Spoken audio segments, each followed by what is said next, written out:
दोनों मंगा दे। Good evening everyone, ladies and gentleman.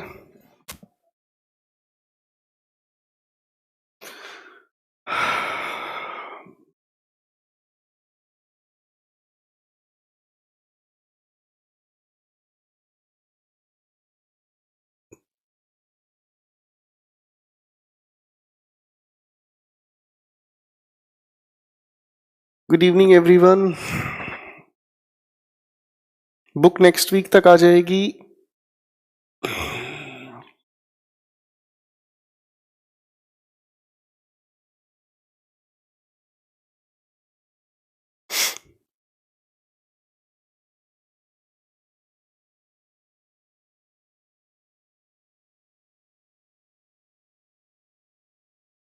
English special 8 से जितने भी स्टूडेंट्स हैं उनका जो टॉपिक बचा हुआ है, आर्टिकल्स है, सब्जेक्ट वर्ब एग्रीमेंट है, कंजंक्शंस है, या जो भी ABCD आप लोगों का बैच का बचा हुआ है वो मैं कराऊंगा। उसके लिए आप अलग से परेशान ना हो। दूसरी बात, जिस बैच में अभी टेंस नहीं हुआ है उनका टेंस भी मैं कराऊंगा।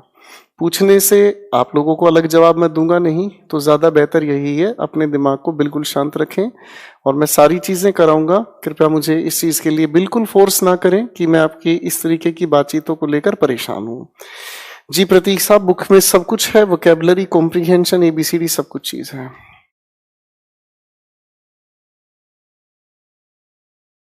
चलिए सर, कॉम्प्रिहेंशन पैसेज लगाइए। थोड़ा सा कॉम्प्रिहेंशन पैसेज से माहौल अपना वापस जोड़ते हैं और चीजों को आगे लेकर चलने की कोशिश करें। लेडीज एंड जेंटलमैन, आपके सामने एक पैसेज पेश किया गया है और नीचे की आप स्क्रिप्ट पढ़ ही रहे हैं। आज 10 और 10 पर हम लोग फिर लाइव होंगे, तारा रारा करेंगे, मस्ती काटेंगे, यो यो करेंगे।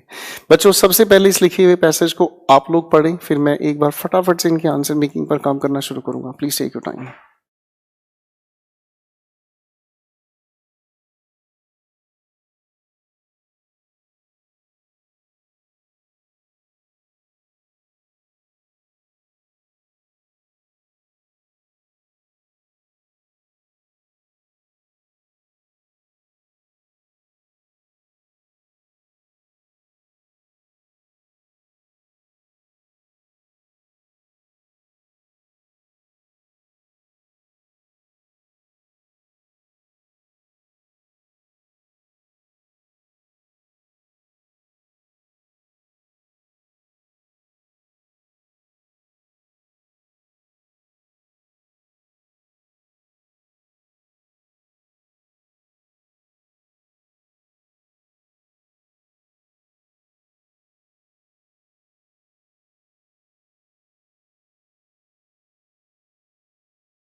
चलिए दोस्तों, पैसेज में आपके साथ पढ़ने की कोशिश करूंगा। मोस्ट ऑफ अस, मैं इधर कोपचे में खड़ा हो जाता हूं ताकि थोड़ा सा चेहरा दिखे, खूबसूरत भी लगूं। Most of us use the products of science, railways, aeroplanes, electricity, wireless, and thousands of others without thinking how did they come into existence. बहुत प्यारा पैसेज है। इस लाइन से ही समझ आया है कि साइंस के जितने भी हमारे सामने प्रोडक्ट्स हैं हम यूज करते हैं उनका, लेकिन हमें ये नहीं पता कि वो चीजें एग्जिस्टेंस में आई कहां से, उनके पीछे उनके वजूद की क्या कहानी है। Without thinking how did they come into existence, we take them for granted as if we were entitled to them as a matter of right. हमें ऐसा लगता है कि जैसे हम उनके लिए जो चीजें हमें मिल रही हैं शायद वो हमारा जन्म सिद्ध अधिकार है, पर हम कभी ये सोच नहीं पाते कि आखिर ये चीजें आई कहां से और आई क्यों हैं। ठीक है, आगे लिखा है हमारे सामने, we take them for granted as if we were entitled to them as a matter of right and we are very proud of the fact that we live in an advanced age and are ourselves so very advanced. हम इस बात के लिए बड़ा गर्व महसूस कर सकते हैं कि हम बहुत एडवांस्ड स्टेज में हैं। किस तरीके की एडवांस स्टेज? भाई गर्मी लगे AC है, सर्दी लगे हीटर है, बारिश हो रही है हम अल्टीमेट घरों में रह रहे हैं। बात को ध्यान से समझना। खूबसूरती के हमारे पास बहुत पैमाने हैं, किसी भी तरीके से खूबसूरत रह सकते हैं। अब नीरज साहब बुजुर्ग होते हुए नहीं दिखते, मैं पिछले 4 साल से देख रहा हूँ, हैंडसम यूं मेंटेन है, ठीक है। अब ये चीजें तो ऐसी ही चलती रहती हैं, ठीक है भाई। तो हम हर चीज का अपना एक सोल्यूशन निकाले बैठे हैं और हम मानते हैं हम एडवांस्ड एज में हैं। Now there is no doubt that our age is a very different one from the previous ages. हाँ, ये बात सच है कि प्रीवियस एजेस से आज की एज काफी डिफरेंट है और काफी एडवांस्ड है। मैं आज से अगर 500 साल पहले के लोगों की बात करूं, 5000 साल पहले लोगों की बात करूं, तो भाई जीवन में फर्क तो है। But that is a different thing from saying that we as individuals or groups are more advanced. लेकिन ये कहना, ये बात सिर्फ कहना अच्छा लगता है कि हम एडवांस्ड हैं। हकीकत में हम एडवांस्ड हैं या नहीं, ये सोचने वाला सवाल है। It would be the height of absurdity. कहना ये बहुत बेहुदा होगा to say that because an engine driver can run an engine. अगर एक इंजन ड्राइवर एक इंजन को चला सकता है तो वो एडवांस्ड है, बेहूदगी होगी ये।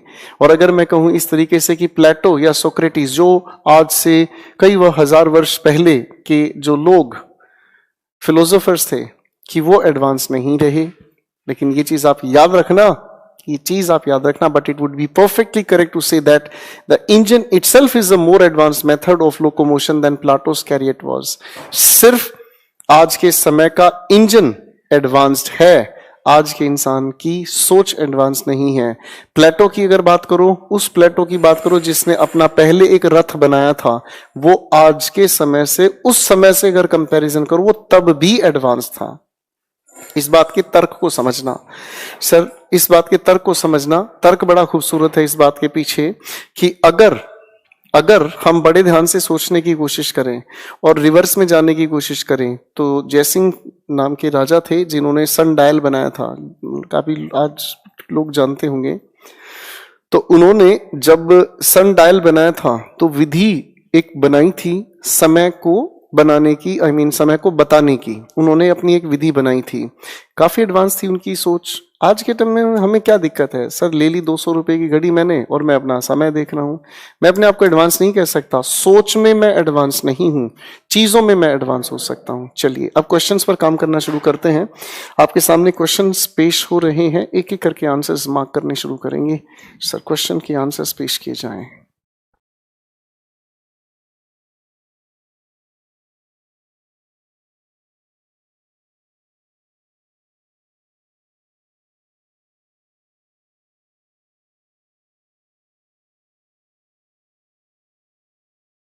चलिए दोस्तों, सबसे पहले क्वेश्चन पर काम करते हैं। लिखा है which one of the following statements is correct. An engine driver can not be compare to Plato और सोक्रेटिस। हो सकता है Plato and Socrates is, Plato और Socrates is in no way inferior to engine driver. हो सकता है Plato और Socrates surpassed the engine driver in every respect.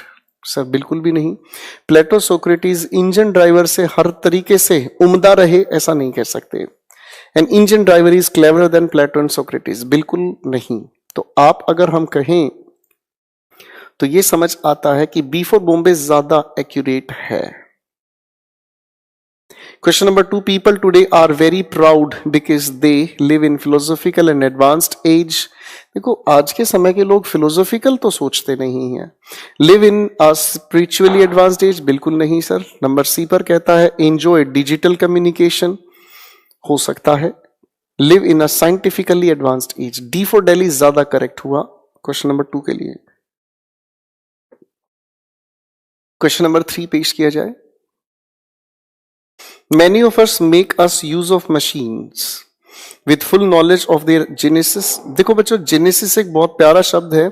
Genesis शब्द से ही जेनरेशन बना है, और जेनरेशन का मतलब क्या हुआ, लोगों का एक ऐसा समूह जो किसी एक पर्टिकुलर ट्रेंड, एक पर्टिकुलर कस्टम के लिए जाना जाए। ठीक है, इसे हम जनरेशन कहते हैं। जैसे आज की जनरेशन के जितने भी लोग हैं वो आईफोन्स के दीवाने हैं, ये जेनेसिस है। ठीक है, अगर आज से करीब 20 साल पहले के लोगों की बात करें तो वो लोग रेडियो के दीवाने थे।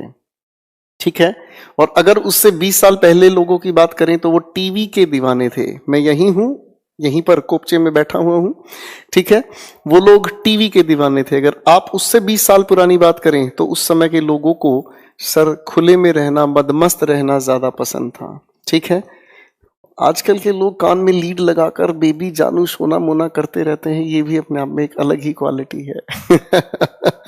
तो चलिए खैर अगले क्वेश्चन पर काम करते हैं। हमारे सामने लिखी हुई सेंटेंस की बात, क्वेश्चन नंबर 3 पर काम कर रहे थे हम। Many of us make use of machines with full knowledge of their genesis, बिल्कुल भी नहीं। Without knowing how they were invented, ये हो सकता है। With very little knowledge of their mechanism, बिल्कुल नहीं। Without any knowledge of their historical significance. देखो बच्चों, इस पूरे के पूरे लिखे पैसेज में हिस्टोरिकल सिग्निफिकेंस नहीं है, बात एग्जिस्टेंस में आई कैसे इस बारे में है। तो ज्यादा बेहतरीन होगा B for Bombay. Question number 4 पर काम करते हैं। In this passage, the writer mentions Plato and Socrates to emphasize that they had a great respect for learning. They were men of great scholarship. People as individuals in modern age are not more advanced than their. The engine is better mode of locomotion than Plato's chariot. बिल्कुल D for Delhi बिल्कुल नहीं होगा, ठीक है। A for Apple हो सकता है, B for Bombay scholarship का लेकर कोई जिक्र नहीं है पैसेज के अंदर। सी फॉर चाइना को अगर आप ध्यान से देखें तो सर मीनिंग बदल रहा है, people as individuals in modern age are not more advance than their predecessors, बिल्कुल नहीं सर, आपकी तरफ से करेक्ट आंसर हुआ A for apple. Question number 5 पेश किया जाए। मुझे लगता है इसमें 4 क्वेश्चन ही थे शायद। चलिए दोस्तों, एक अगले पैसेज पर अपन काम करते हैं। Please focus, passage number 10। Sir question हटाएं, पहले इन बच्चों को पैसेज पढ़ने की कोशिश करने दीजिए प्लीज।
चलिए दोस्तों, लिखे हुए क्वेश्चन को मैं पढ़ना चाहूंगा आपके लिए।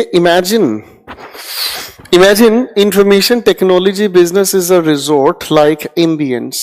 Your employees could have a holiday on every working day. मान लो ambience का मतलब environment हुआ। मान लो information technology business का जो माहौल है, environment है, वो एक रिजॉर्ट की तरह से हो।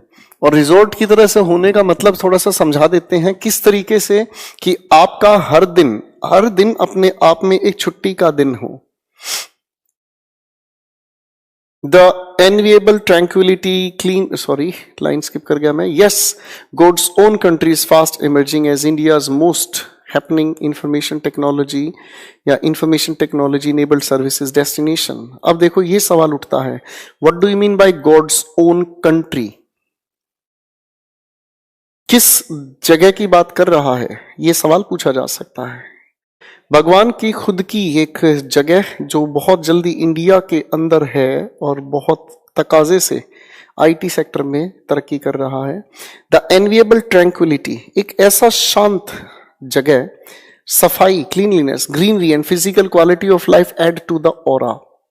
Consistently ranked as the number 1 state in social achievement, सामाजिक एरियाज में नंबर 1 है केरला। लो जी सर, गॉड्स ओन कंट्री का आंसर मिल गया। Kerala is a dream destination for even the most discerning tourist.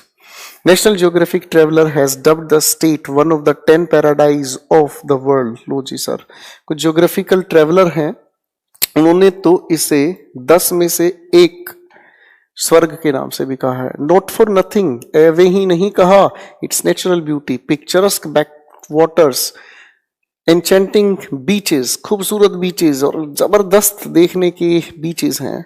Authentic Ayurvedic रिजर्वेनेशन centre, रिजर्वेनेशन होता है जहां पर आप हेल्थ रिगेन करते हैं। अब देखो, रिजर्वेनेशन वन वर्ड सब्स्टिट्यूशन में पूछे जाने वाला सवाल है बच्चों। रिजर्वेनेशन का मतलब होता है जहां पर एक इंसान अपने शरीर को ठीक करने के लिए बॉडी स्पा कराता है, जहां पर मालिश कराता है, मसाज करता है। आगे लिखी ये बातचीत थोड़ा ध्यान से देखते हैं। Rich cultural heritage continue to hold people from all over the world spellbound. देखते ही ये नजारा खुशी मिलती है। But of late the state is turning out to be one stop address for every IT needs as well. बहुत प्यारा passage है बच्चों। क्वेश्चंस पर काम करना शुरू करते हैं, आ जाइए। क्वेश्चन नंबर 1 आपके सामने। जो बच्चे चाहते हैं ना कि वोकैबुलरी इंप्रूव कैसे हो, अरे भैया जितने पैसेज पढ़ोगे उतना इंप्रूवमेंट आएगा। जो बच्चे ये सोचते हैं सर ये कैसे होगा वो कैसे होगा, जितने पैसेजेस पढ़ोगे ना भाई उतने ही अच्छे क्लोज टेस्ट होंगे। क्लोज टेस्ट का जिक्र अभी मैं शुरू करवाऊंगा आप लोगों के साथ मिलकर। पहला क्वेश्चन हमारे सामने हाजिर हुआ, कहता है which one of the following statements is correct. Question 1 का हमने करेक्ट ऑप्शन ढूंढना है। Kerala is known for the maximum production of natural rubber. Sir natural rubber का पैसेज में जिक्र ही नहीं है। There is lot of political awareness, कहीं पर भी जिक्र नहीं है। Kerala has developed a strong infrastructure and IT, बिल्कुल correct answer, C for China, इसके अलावा और कोई बात नहीं। पैसेज नंबर 2 पर काम करते हैं। Which one of the following statements is correct. फिर से वही आपका understanding based question. Kerala is very connected to the rest of country. Sir ऐसा पैसेज में जिक्र नहीं कहा गया। The above passage is a message for prospective entrepreneurs to invest in Kerala, ऐसा कहा नहीं गया। Kerala earns a lot of foreign exchange, बिल्कुल पैसेज में ऐसा कहीं कहा नहीं गया। Employees in Kerala have a large number of holidays, D for Delhi आप करेक्ट मान सकते हैं। अगले क्वेश्चन पर काम करेंगे हम। Which one of the following statements is correct? फिर से वही सवाल। Tourists of Kerala do not approve of technology advances, बिल्कुल नहीं सर, ये तो करेक्ट है, ये करेक्ट नहीं है, हमें करेक्ट सेंटेंस ढूंढना है। Kerala impresses even the most demanding tourist, correct है ये, कोई दिक्कत नहीं, बाकी सारे ऑप्शंस पढ़ने जरूरी हैं। The physical quality of life in Kerala has deteriorated, बिल्कुल सर ये गलत है। Kerala has a large number of holiday resorts but it costs lot to stay there. Sir B for Bombay के अलावा कोई करेक्ट आंसर नहीं है। Question number 4, which one of the following statements is correct? Kerala is called God's own country since its people are every religiously. Sir ऐसा नहीं है कि वो लोग religiously active हैं। Frequent political instability, बिल्कुल नहीं सर, ये भी नहीं कहा गया है। Information technology advances made in Kerala are nothing in comparison to its beauty. Sir ऐसा पैसेज में नहीं कहा है. D for Delhi correct answer आपकी तरफ हुआ. Take your time please. अगले क्वेश्चन की तरफ काम करते हैं. Next question. Which one of the following statements is not correct? Not correct का मतलब है आप लोगों को false statement इसमें से ढूंढनी है. Kerala is credited with having made impressive social achievements. Credited with having made impressive social achievement. देखो बच्चों पैसेज के अंदर social achievement का तो कहीं जिक्र है नहीं. बी ऑप्शन देखते हैं. All the needs pertaining to information technology can be met with in Kerala.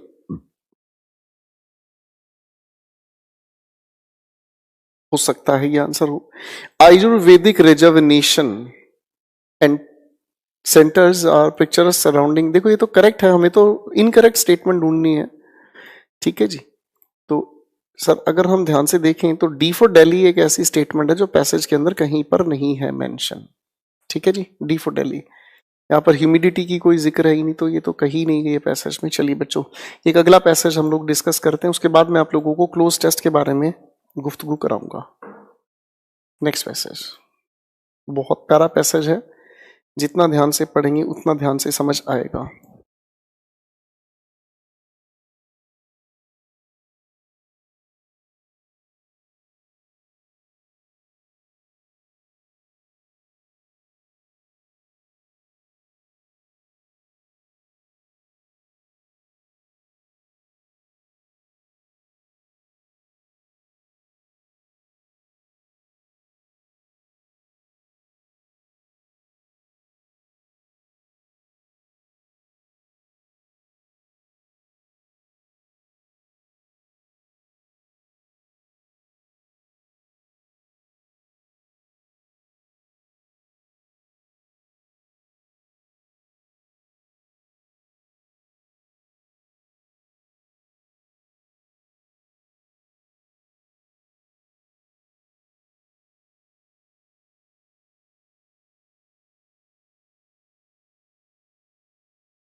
चलिए दोस्तों, क्वेश्चन पर काम करते हैं। A good way of ridding yourself of certain kind of dogmatism. Dogmatism होता है, हिंदी में आप इसे कहते हैं उपदेश देने की कला। डॉगमेटिज्म का मतलब होता है जब मोरल वैल्यूज को जबरदस्ती किसी पर थोपा जाए। Is to become aware of opinions held in social circles. मैंने आपको इतना समय इसलिए दिया है क्योंकि पैसेज जब छोटा होता है तो उसके अंदर क्वेश्चन बहुत गहरे होते हैं, इसलिए पैसेज को जितनी तसल्ली से पढ़ोगे ना भाई, उतना फायदा मिलेगा। और जिन लोगों को ये चाहिए कि एक ओवरनाइट जादू हो जाए कि सारी चीजें आपको आ जाएं, तो पैसेज के लिए कंसिस्टेंट रीडर होने की जरूरत है। ठीक है बच्चों, मैं फिर से पढ़ना चाहूंगा। अ good way of ridding your self. अगर आप अपने आप के ऊपर ये उपदेशवाद या आप अगर अपने ऊपर थोपे हुए नियमों को अगर उनसे दूर होना चाहते हो तो सबसे अच्छा तरीका है कि दूसरे लोगों के विचारों को जानने की कोशिश करो जिनके विचार आपसे नहीं मिलते हैं। When I was young, I lived much outside my house country in France, Germany, Italy, and United States. I found this very profitable in diminishing the intensity of insular prejudice. If you cannot travel, prejudice का मतलब सवाल पूछा जाता है।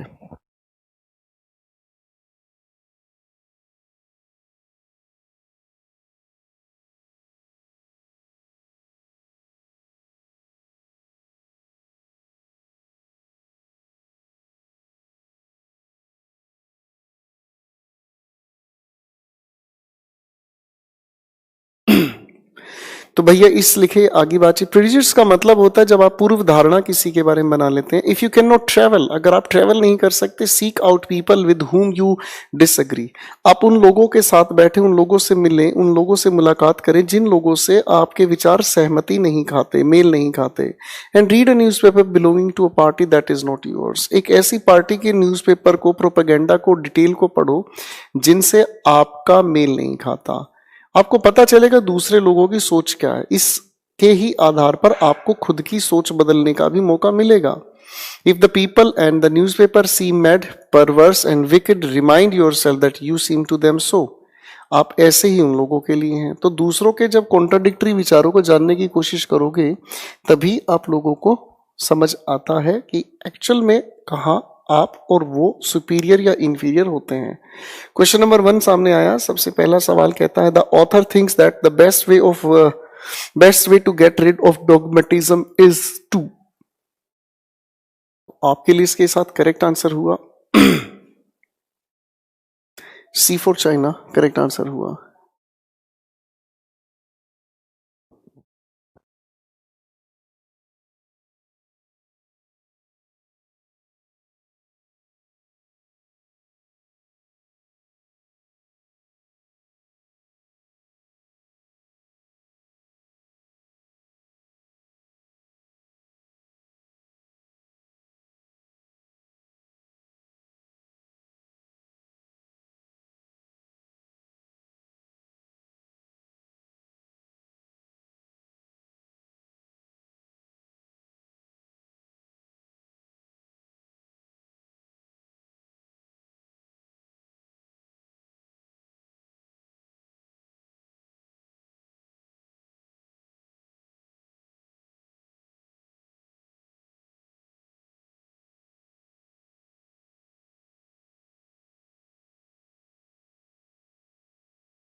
Question next हमारे सामने आता है, लिखा है what does insular prejudice refer to in the above passage. Prejudice का मीनिंग हम पहले ही बता चुके हैं, तो इसके लिए वो होता है एक संकीर्ण सोच। ठीक है जी, तो आपकी तरफ से करेक्ट आंसर बनता है B for Bombay, narrow minded. Narrow minded likes और डिसलाइक्स, एक ऐसी सोच जो दूसरों से मेल ना खाती हो, लाइक ना हो, डिसलाइक ना हो। अगला क्वेश्चन हमारे सामने आता है। Pay attention to the next question, please. What does dogmatism imply in the above passage? Belief that doctrines of one's religion, belief that the doctrines of one's religion must be upheld. एक इंसान सोचता है कि उसका धर्म सबसे ऊपर है। डॉगमेटिज्म ऐसा नहीं है। A rigid assertion of one's own opinion, हो सकता है। फ्यूचरिस्टिक विजन बिल्कुल नहीं। डिसलाइक फॉर मैनकाइंड नहीं सर। करेक्ट आंसर आती है अगर हम बात करें तो, अच्छा हाँ सॉरी, डॉगमेटिज्म का ए फॉर एप्पल करेक्ट आंसर हुआ। Question number 4. According to the passage given above, if a person wants to have a balanced view, he should read newspaper which does not subscribe to his own way of thinking. यही आपका answer correct हो सकता है sir. Minority की बात नहीं है, one choice नहीं, high circulation. A for Apple correct answer हुआ। अगले क्वेश्चन पर काम करते हैं। मुझे लगता है कि इसके अंदर सिर्फ 4 ही क्वेश्चंस थे। चलिए मेरे दोस्तों, अब बातें लेकर चल लेते हैं थोड़ी सी आगे और एक नई लेवल पर अपन थोड़ा सा डिस्कशन ले चल लेते हैं। 2 मिनट के लिए जरा कमेंट्स दिखा दीजिए, मैं दोस्तों से मिल लेता हूं। आज 10:10 पर हम 10:10 हो जाएंगे शुरू।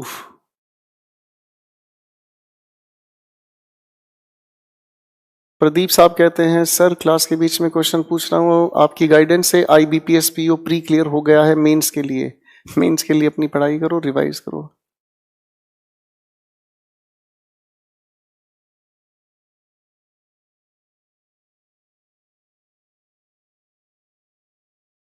दिखाई नहीं दे रहा है।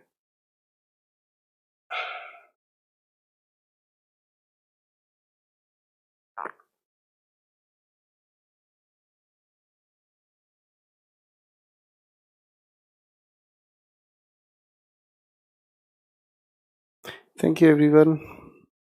ठीक है विकास जी।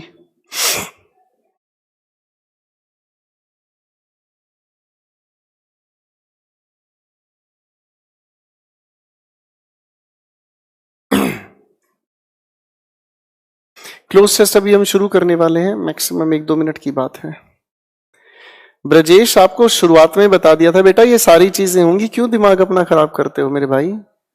ब्रजेश बाबू मत हो परेशान मेरे भाई, सारा सिलेबस कंप्लीट कराएंगे, क्यों दुखी हो रहे मेरे भाई?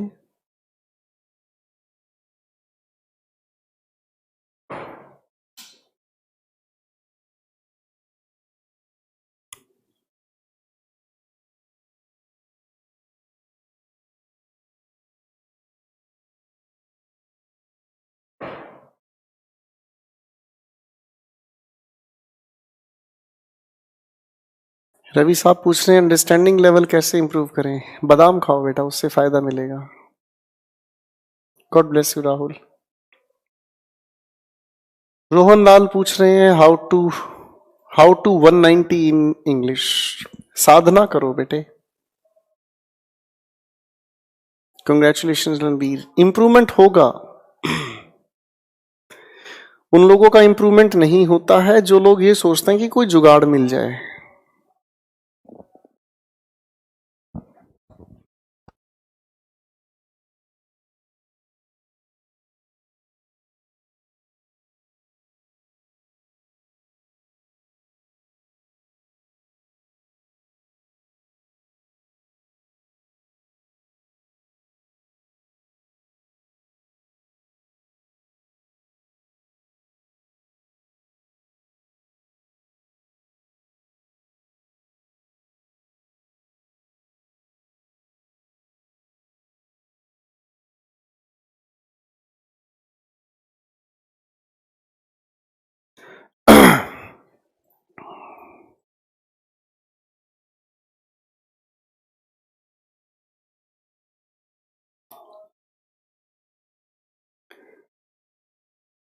चलिए मुझे लगता है अब आप लोग सारे के सारे एक्टिव हो चुके हैं। जी सरकार, शुरू करें थोड़ा सा।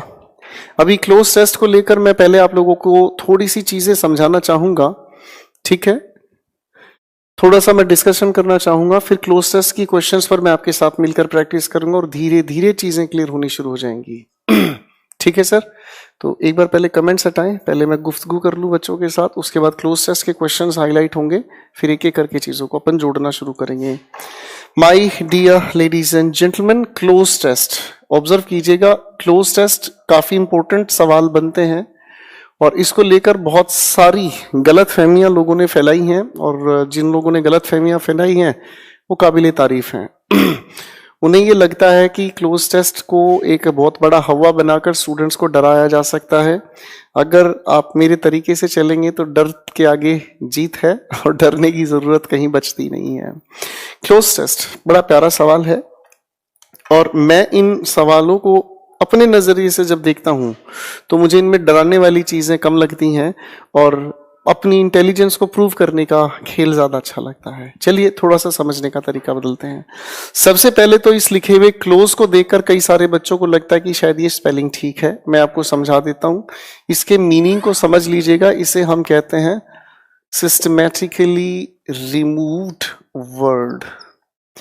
आपके सामने लिखे हुए एक पैसेज में से किसी सिस्टम के आधार पर एक शब्द को हटाया जाता है। अब वो सिस्टम क्या है वो मैं आपको समझाने से पहले थोड़ा सा चीजों को क्लियर करा देता हूं।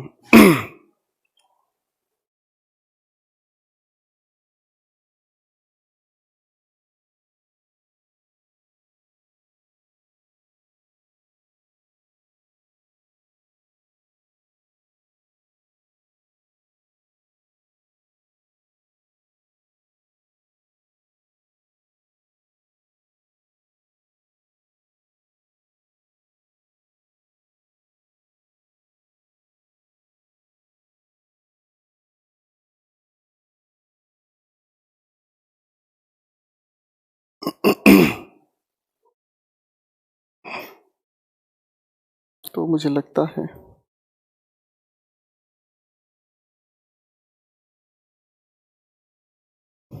चीजों को समझना शुरू करते हैं। हमारे सामने किसी भी लिखे हुए क्लोज टेस्ट को लेकर अगर हम चलें तो क्लोज टेस्ट का मतलब हुआ सिस्टमैटिकली रिमूव्ड वर्ड। पहले मैं आप लोगों को इस लिखे हुए क्वेश्चन की शक्ल दिखा देता हूं।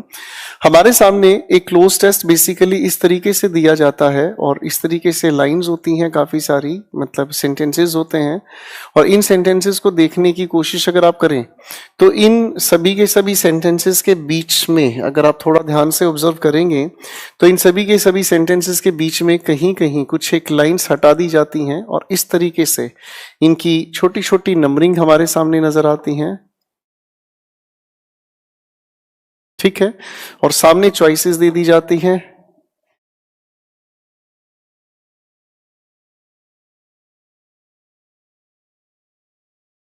ये हमारे सामने क्लोज टेस्ट का एक छोटा सा आधार है। अब अगर क्लोज टेस्ट को ध्यान से देखा जाए तो क्लोज टेस्ट बनाने के लिए हम लोगों का पॉइंट ऑफ व्यू ठीक होना चाहिए।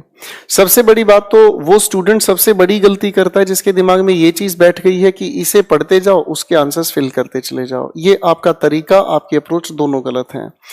तरीके को, अप्रोच को सुधारने की मैं कोशिश करूंगा। जैसा भी मैं देख रहा था कई सारे बच्चे हैं जिन लोगों ने ये कहा कि हमें तो कॉम्प्रिहेंशन समझ नहीं आया।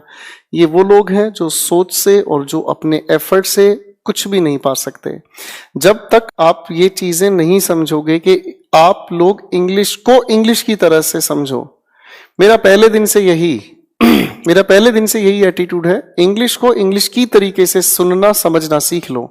आपके ही मार्क्स हैं, 25-30 नंबर का आप लोगों को पेपर में मिलेगा। आप अगर ये सोचते हो कि किसी दूसरे तरीके से मैं हिंदी बताए जाऊं, हिंदी के तरीके से बताऊं, आखिर में जाके खेल बर्बाद होना है। क्योंकि या तो ये क्वेश्चन सबसे ज्यादा टाइम कंज्यूम करेगा या फिर इसमें टाइम बचाना सीख जाओगे, और जो इंसान टाइम बचाना सीख गया वो नंबर 1 है। ठीक है। आज भी एक स्टूडेंट मुझे मिला, he got 190 marks in his mains examination. He came to me for the descriptive examination. मेरी बात समझ रहे हैं?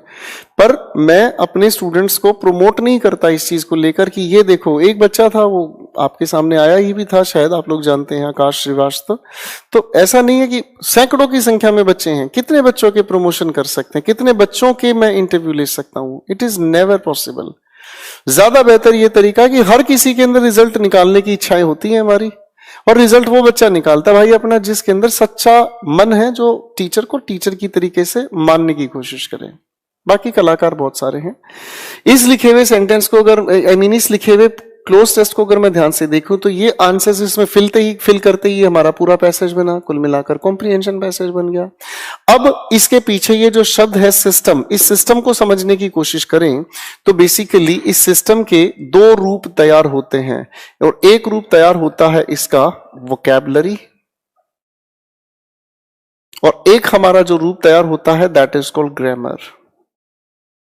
एक हुआ वोकैबुलरी और एक हुआ ग्रामर। चीजों को ध्यान से सुनने की कोशिश कीजिएगा। हमारे सामने ये सारी की सारी जो चॉइसेस हैं, अगर इन चॉइसेस को मैं कैटेगराइज करने की कोशिश करूं तो भैया ऐसा हो सकता है पहला ऑप्शन वोकैब का हो, दूसरा ऑप्शन वोकैब का हो, तीसरा ऑप्शन ग्रामर का हो, फिर वोकैब का हो, फिर वोकैब हो और फिर ग्रामर हो। भाई हाँ है ना। हम लोगों ने मिलकर अब तक जितनी भी बहस की, जितनी भी समझदारी हम लोगों ने दिखाई है, वो घूम फिर कर कहीं ना कहीं ग्रामर पर टिकी है। ठीक है, आप कितनी भी कोशिश कर लें, मैं कितनी ही आप लोगों को वो कैब के ढोल पीट लूं, सर नहीं पहुंच पाओगे कहीं पर भी। लेकिन जो आपका मेन स्ट्रीम कोर्स है, अगर उसको ठीक ढंग से तैयार कर लिया तो चीजें फिर अपनी खूबसूरती से जुड़ती चली जाती हैं। अब मेरे सामने ये लिखे हुए सारे के सारे ऑप्शंस अगर मैं सीक्वेंस में फिल करूं तो ये खेल बर्बाद है। ज्यादा बेहतर क्या हुआ अगर मैं इस लिखे हुए ऑप्शंस को ध्यान से देखूं तो ऑप्शंस में अगर मैं थोड़ा ध्यान से देखना चाहूं तो ग्रामर की पकड़ हमारी बिल्कुल ठीक है, ग्रामर की पकड़ हमारी सटीक है, ग्रामर को लेकर हम लोगों को परेशानी भी नहीं होती। अगर मैं इन प्रोवाइडेड ऑप्शंस में ग्रामर पर फोकस करने की कोशिश करूं और ग्रामर वाला ऑप्शन फिल करते ही मैं ग्रामर के अगले और पिछले ऑप्शंस को अगर फिल करने की कोशिश करूं तो मेरे भाई मुझे ऐसा क्यों लगता है मेरे सारा सीक्वेंस सोल्व होता जा रहा है। अरे भाई हाँ है ना। तो इसका मतलब देखने के तरीके में फर्क है। अगर देखने का तरीका ठीक नहीं है तो फिर तो सारे ही क्वेश्चंस बर्बाद हैं। देखने का तरीका ठीक नहीं है तो सब कुछ बर्बाद है। अब मैं इस सिस्टम को समझने समझाने के लिए एक बहुत खूबसूरत प्रोसेस आपके साथ डिस्कस करूंगा कि किस तरीके से हम इस लिखे हुए क्लोज टेस्ट को सोल्व कर सकते हैं। ठीक है जी, चलिए समझने की कोशिश करेंगे अब हम।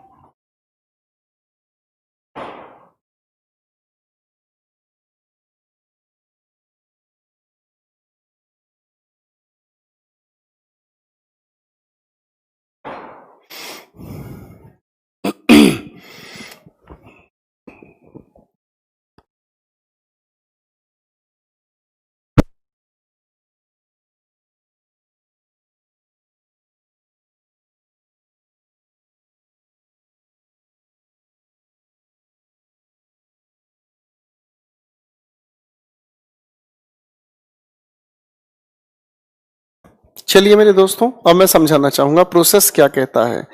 सबसे पहली बात तो हमें ये समझ में आती है कि लिखे हुए इस क्वेश्चन को पढ़ने के तरीके में सुधार होगा तो चीजें बहुत अच्छे से क्लियर होंगी। सबसे पहले लिखे हुए इस पूरे के पूरे खेल को, इस पूरे के पूरे क्वेश्चन को सोल्व करने की अप्रोच क्या हो, तरीका क्या हो, लेट अस कंसीडर। सबसे पहले हम लोग एक छोटा सा काम करने की कोशिश करेंगे। Read all the given options. सबसे देखो एक प्रोसेस है, आप इसे एक बार में समझ गए तो बहुत खूबसूरत होगा हमारा परिणाम। सबसे पहले हम इस क्वेश्चन को नहीं, हम सबसे पहले इन गिवन ऑप्शंस को पढ़ने की कोशिश करेंगे। ठीक है जी, और इन ऑप्शंस को कैटेगराइज करने की कोशिश करेंगे ग्रामर में और वोकैबुलरी में। ठीक है, ग्रामर और वोकैबुलरी हम लोगों ने कैटेगराइज कर दी तो पॉइंट ऑफ व्यू बदल जाएगा। ठीक, फिर इसी के ठीक बाद हम लोग करने की कोशिश करते हैं read the given passage and grasp the theme। इस बात का बहुत अच्छे से ध्यान रखा जाए जब आप इस ऑप्शंस को, सारे ऑप्शंस को पढ़कर कैटेगराइज कर लें कि क्या ग्रामर की बात है, क्या वोकैब की बात है। उसके बाद आप इस पूरे के पूरे पैसेज को पढ़ेंगे। जब आप इस पूरे के पूरे पैसेज को पढ़ते हैं तो आपके दिमाग में एक थीम बनती है। और याद रखें, पैसेज को पढ़ते वक्त आंसर्स फिट ना करें। अगर आंसर्स फिट करने की कोशिश करोगे तो कई बार ऐसा होता है कि थर्ड क्वेश्चन का आंसर बनाने के लिए सिक्स्थ की इंफॉर्मेशन काम आती है, सेकंड का आंसर बनाने के लिए हमें सिक्स्थ की इंफॉर्मेशन काम आती है। यही सिस्टम हमें समझना होता है। बच्चा गलती कहां करता है, वो ये सोचता है भरते चले जाओ, होगी बात खत्म, हिंदी सही बन रही है। भाई सब हिंदी हो चाहे तमिल हो, गड़बड़ करा देगी। फिर बता रहा हूं, दिमाग को बहुत अच्छे से खोल के चलो, बाकी आप सभी के सभी देवता इंसान हैं। फिर अगली बात हम लोग, सबसे पहले हमने गिवन ऑप्शंस पढ़े, पैसेज को पढ़ा, थीम को ग्रेस्प किया। इसके बाद हम आगे अगर चलने की कोशिश करते हैं तो फिर हम लोग फिल करने की कोशिश करते हैं, fill the options of grammar. जो लोग बिल्कुल बिगिनर हैं, जो लोग बिल्कुल शुरुआती स्टेज पर हैं, सबसे पहले उनसे अनुरोध है वो ग्रामर वाले पॉइंट्स को फिल करने की कोशिश करें, क्योंकि ग्रामर वाले पॉइंट्स को फिल करना उनके लिए आसान है, ग्रामर पर उनकी एक अच्छी पकड़ है। ठीक है जी, उसके बाद आप कोशिश करें fill the options of vocabulary. अब वोकैबुलरी के ऑप्शंस को फिल करने से पहले आप लोगों को वोकैबुलरी के क्वेश्चंस को देखने का तरीका भी थोड़ा सा सुधारना पड़ेगा। कैसे, मैं थोड़ा सा समझा देता हूं।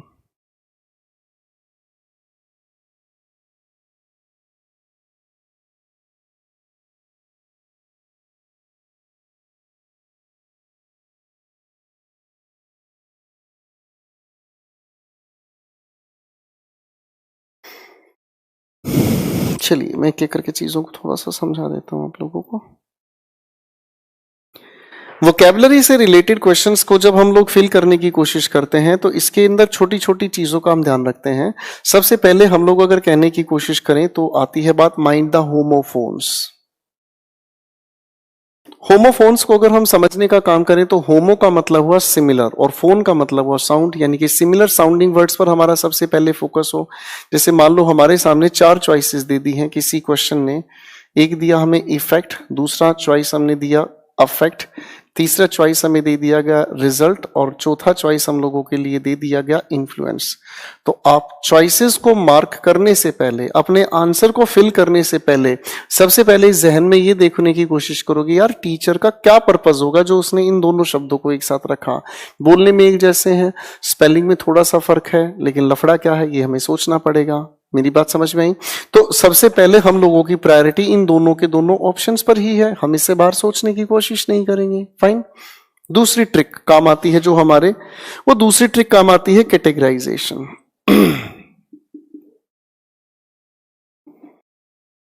Categorisation of vocab. Categorisation of vocab का मतलब क्या हुआ, हम प्रोवाइडेड वोकैबुलरी को कैटेगराइज करने की कोशिश करते हैं।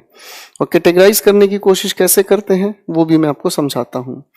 हम कैटेगराइज करने की कोशिश करते हैं अपनी थीम के आधार पर। अगर थीम को ध्यान से देखें तो थीम दो ही तरह के विचार बनाती है, या तो पॉजिटिव या नेगेटिव। दो ही तो आधार बनाएगी, या तो पॉजिटिव या फिर नेगेटिव। थीम या तो एक पॉजिटिव एस्पेक्ट को बताएगी या तो नेगेटिव को। तो पॉजिटिव या नेगेटिव के अकॉर्डिंग हम लोगों को थीम के बेसिस पर इस कैटेगराइजेशन पर काम करना होता है। मैं भी सिखाऊंगा, आप लोगों के साथ मिलकर प्रैक्टिस करूंगा। एक तीसरी बात आती है जिसे हम लोग कहने की कोशिश करते हैं पार्ट्स ऑफ स्पीच। मुझे लगता है पार्ट्स ऑफ स्पीच का दायरा जो हम लोगों ने पढ़ा है वो हमारे काम आता है। मैं दूसरे तरीके से समझाऊंगा। मैं इस सिक्स्थ ऑप्शन की बात कर रहा हूं।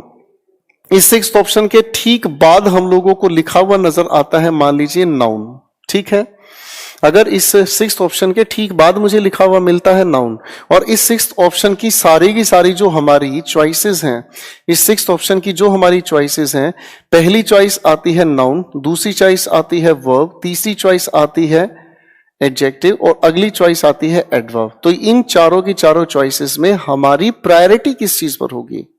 इन चारों की चारों चॉइसेस में हमारी प्रायोरिटी किस चीज पर होगी? तो आप लोग कॉमन सेंस लगा सकते हैं और दिमाग ये कहता है सर नाउन से ठीक पहले ये जो ब्लैंक है तो एडजेक्टिव ही होना चाहिए। तो मेरी चॉइस सीधी सटीक मिलती है इन दो में से। ठीक है, नाउन से पहले नाउन का यूज नहीं, नाउन से पहले एडवर्ब का यूज नहीं, नाउन से पहले हम एडजेक्टिव का यूज करते हैं, तो ये चॉइस बन सकती है। और हमें ये पता है कि वर्ब से हम एडजेक्टिव बनाते हैं जिसे हम लोग पार्टिसिपल कहते हैं। कुछ याद आया बच्चों? तो इन दोनों में से ही कोई एक आंसर हमें मार्क करना है। पहले एक बार इस बातचीत को थोड़ा ध्यान से देखने की कोशिश करें, इस प्रोसेस को थोड़ा सा जहन में बैठाएं, फिर क्वेश्चंस आपके सामने होंगे, मैं मिलकर आपके साथ प्रैक्टिस करूंगा। ठीक है जी? Please take your time.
चलिए दोस्तों, अब थोड़ी सी हम बात करने की कोशिश करते हैं कुछ क्लोज टेस्ट पर, और आपके सामने क्वेश्चन अब हाजिर होगा और मैं आप लोगों के साथ मिलकर उस क्वेश्चन को सोल्व करूंगा। सर जरा क्लोज टेस्ट पेश किया जाए। Thank you. अब अगर हम इसको थोड़ा ध्यान से समझने की कोशिश करें तो सबसे पहले इन प्रोवाइडेड चॉइसेस पर हम लोगों का फोकस होना चाहिए, ये ज्यादा बेहतर होगा। सबसे पहले लिखी हुई चॉइसेस को हम लोग पढ़ने की कोशिश करेंगे। ऑप्शंस आर, देखो इसी प्रोसेस के अकॉर्डिंग मैं चलूंगा, ठीक है बेटा।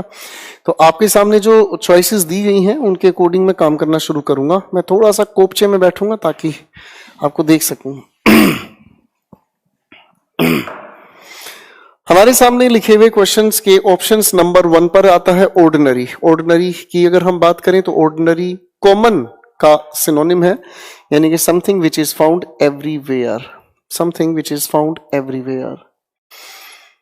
इसी का ऑप्शन बी कहता है एक्सक्लूसिव, अलग।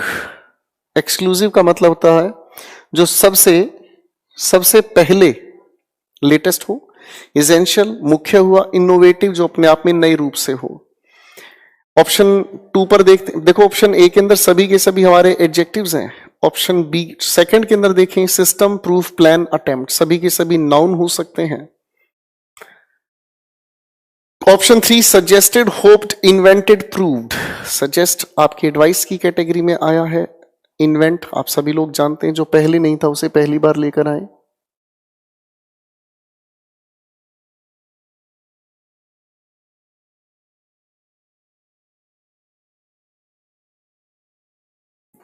आगे हमने चॉइस देखी नंबर 4 पर लिखा है वांट, रिसोर्ट, अटेम्प्ट, प्लीज्ड, सभी की सभी अपने आप में वर्ब है। That they leave, to leave, to be leaving, to have left. अब ध्यान से देखोगे ना बच्चों तो ये ऑप्शन 5 के अंदर आपकी नॉन फाइनाइट वर्ब्स की जानकारी है। ये आप सभी की नॉन फाइनाइट वर्ब्स की जानकारी है। मैं अब आपके सामने दूसरा स्टेप उठा रहा हूं, लिखे हुए पैसेज के मीनिंग को, थीम को समझने का प्रयास। Communication is the most blank aspect of life. Like human beings, insects, birds, and animals are also said to have some blank of communication. It has been blank that insects blank to chemical communication of messages. Some female insects use their scent as communication to attract the males.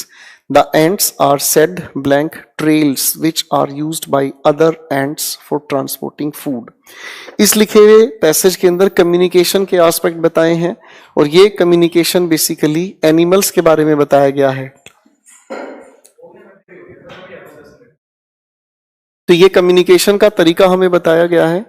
Animals भी communicate करते हैं और इस animal communication में सबसे पहले ants का जिक्र हमारे सामने है। अब मैं आंसर्स फिल करने शुरू करूंगा। लेडीज एंड जेंटलमैन अटेंटिवली सुने। कम्युनिकेशन इज द मोस्ट, आगे मोस्ट के बाद आप लिखने की कोशिश करोगे एस्पेक्ट ऑफ लाइफ। तो सर सबसे अच्छी इसके अंदर बात आती है, देखो हमारे लाइफ के कई सारे एस्पेक्ट्स हो सकते हैं, ठीक है। तो सर अगर कई सारे एस्पेक्ट हो सकते हैं, एक्सक्लूसिव तो होगा नहीं। इनोवेटिव, ऐसा नहीं है कि हमारी ही तरफ से कोई इनोवेशन हुई है, तो ऑर्डिनरी भी नहीं है।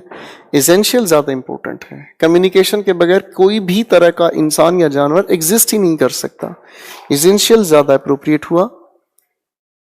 Like human beings, insects, birds and animals are also said to have some system, to have some system of communication. Animals का भी अपना एक सिस्टम होगा।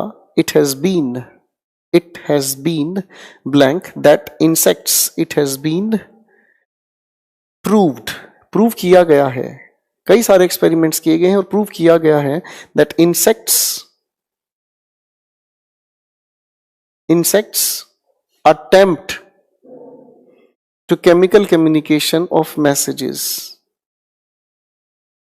ठीक है जी।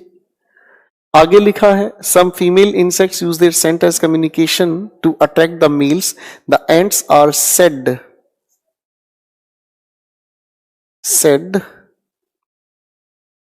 तो इसके बाद आगे आप जो लिखने की कोशिश करेंगे तो भैया said to be leaving trails which are used, वो कॉन्टिन्यूसली अपने पीछे छोटे छोटे सेंट के ड्रॉप्स जमीन पर छोड़ते चले जाते हैं, जिसको सूंघ कर उनके साथी एंड्स उनके पीछे लगते हैं। तो इस 5th के लिए आपकी तरफ से करेक्ट आंसर हुआ C फॉर चाइना। ठीक है बच्चों, चलिए अब अगला पैसेज आप अटेम्प्ट करने की कोशिश करेंगे। टेक योर टाइम प्लीज, समय सीमा रखें अपने लिए 2 से 3 मिनट।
चलिए दोस्तों, मैं आपके साथ डिस्कस करना चाहूंगा इस लिखे हुए क्वेश्चन को। सबसे पहले गिवन चॉइसेस को पढ़ने की कोशिश करें। लिखी है चॉइसेस हमारे सामने, क्रिएटेड, फॉर्म्ड, मेड, ओपनड। देखो, ओपन हम उस चीज को करते हैं जो क्लोज हो।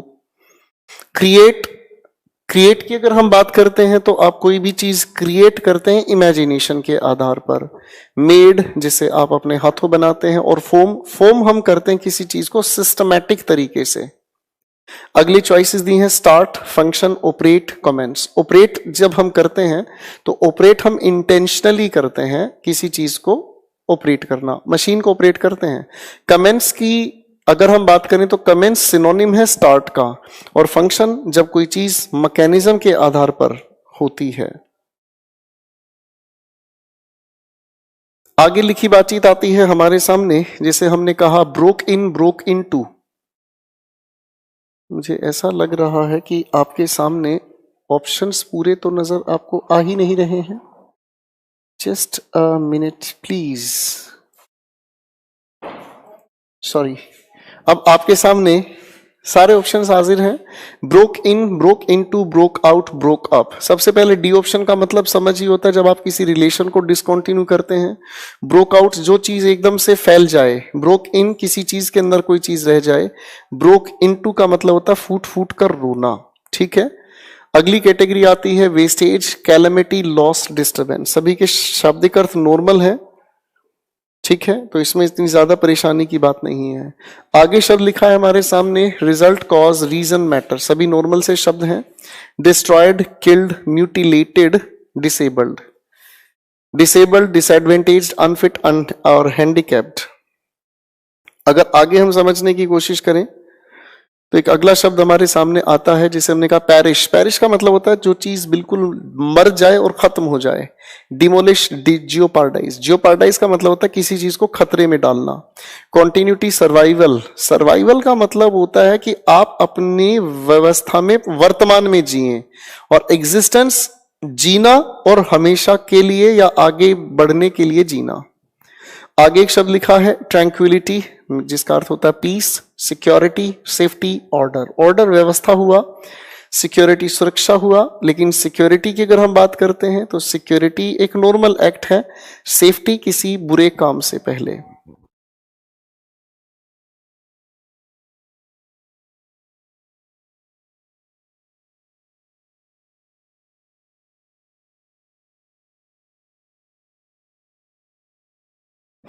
चलिए बच्चों, मैं आंसर्स डिस्कस करने से पहले पूरे पैसेज को आपके साथ पढ़ूंगा। The league of Nations was blank in 1919. It became ineffective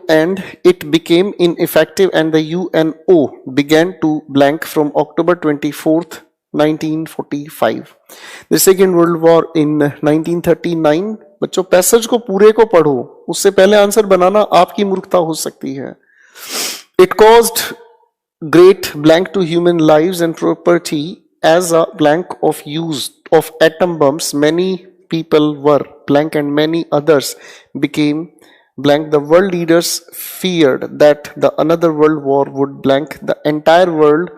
It was a question of the blank of mankind to ensure peace and blank the world leaders establish a world organisation, the UNO. इस लिखे हुए पूरे के पूरे passage के अंदर हमें समझ आया लीग ऑफ नेशंस बना, उसके बाद यूनाइटेड नेशंस की क्या जरूरत पड़ी, लाइफ, प्रॉपर्टी, दुनिया भर का खतरा था, लोगों ने एक दूसरे को पर आक्रमण ना करे, पता चले पूरा का पूरा मानव समाज ही खत्म हो जाए। तो ये एक छोटी सी डिस्कशन थी इस पूरे पैसेज में। मैं अब आपके साथ मिलकर चीजों को समझना समझाना शुरू करूंगा। सबसे पहले फिल करना शुरू करते हैं। The league of Nations was, बिल्कुल ठीक कहा, बी फॉर बॉम्बे करेक्ट हुआ, फॉर्म्ड, सिस्टमैटिक तरीके से बनाया गया इन 1919। इट बिकेम इनइफेक्टिव, हालांकि ये इनइफेक्टिव रहा, और UNO began to function. Function system के अकॉर्डिंग जो चीज चलती है वो फंक्शन है। From 24 October 1945 the second world war broke out, एकदम से फूट पड़ना, एकदम से फैल जाना, broke out in 1939। It caused great loss, ठीक है जी, और काफी लॉस हुआ इसकी वजह से। आगे लिखा है to human lives and property as a result, ये तो एक फ्रेज है सभी को पता है, रिजल्ट परिणाम स्वरूप, of use of atom bombs many people were killed, बिल्कुल ठीक कहा बच्चों, किल्ड, काफी सारे लोग मारे गए, एंड मेनी अदर्स बिकेम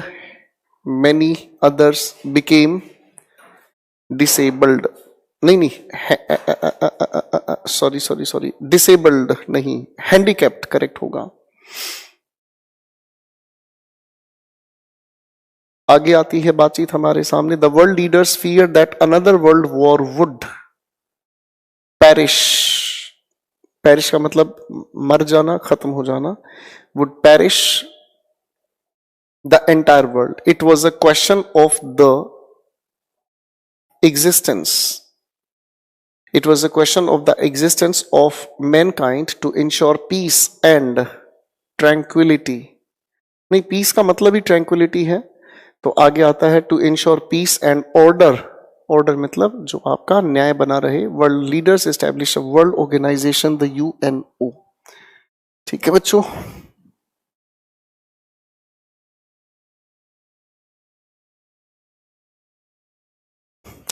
चलिए मेरे साथियों, मेरे दोस्तों, मेरे मित्रों, आज की बात को यहीं पर मैं रोकना चाहूंगा। मैं थोड़ा सा डिनर करूंगा, फिर उसके बाद 10 और 10, 10 बजकर 10 मिनट आप सभी के साथ लाइव होऊंगा और हम लोग आज कहानी को सुनेंगे, समझेंगे कुछ नए अंदाज से। आज के लिए इतना ही। Love you all, good night. और उम्मीद करता हूं कि आप एक बार सारे प्रोसेस को अच्छे से देख लेंगे, समझ लेंगे, ताकि कल की बात हम लोग क्लोज पर अच्छे लेवल पर ले जाएं। आज के लिए इतना ही। Good night, love you all, take care.